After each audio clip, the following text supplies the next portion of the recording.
নাহমাদুহু ওয়া নুসাল্লি আলা রাসূলিহিল কারীম আম্মা বাদ।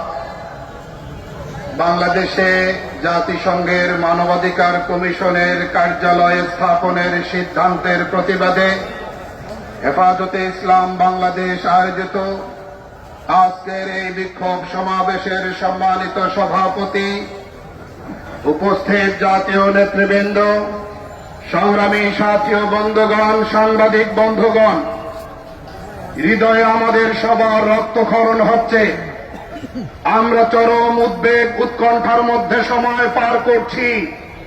চেয়েছিলাম কি, ভাগ্যে জুটতেছে কি, ট্রাম্প প্রশাসনকে এইরকম একটা অবাস্তব সিদ্ধান্ত উপহার দেওয়ার জন্য গণ-অভ্যুত্থান হয় নাই। আমাদের দামাল ছেলেরা এই জন্য বুকের রক্ত দেয় নাই।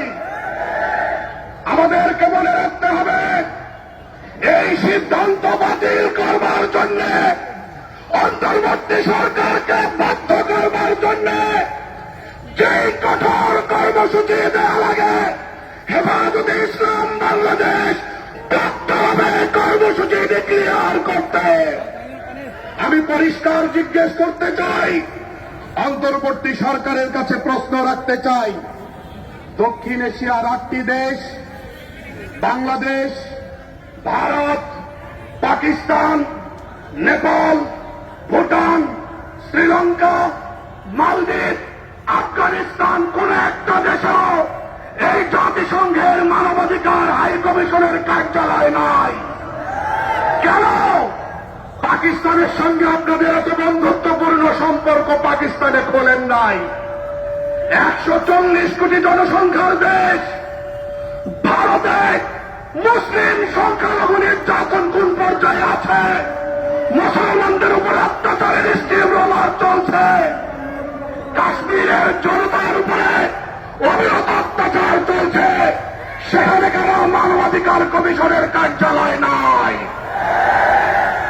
ভাইরা আমার, জাতিসংঘের সর্বোচ্চ সিনেটর 5 সদস্যের একটা সদস্য হল চীন।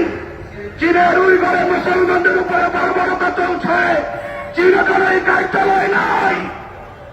সুতরাং আমরা জানি শকুনের চোখ পড়েছে। হেফাজতে ইসলাম বাংলাদেশ পরিষ্কার বলতে চায়, আগ্রাসনের বিরুদ্ধে এক আগ্রাসী শক্তিকে তাড়িয়ে দেওয়ার জন্য লড়াই করেছি, আর এক আগ্রাসী শক্তির কোলে উঠবার জন্য নয়।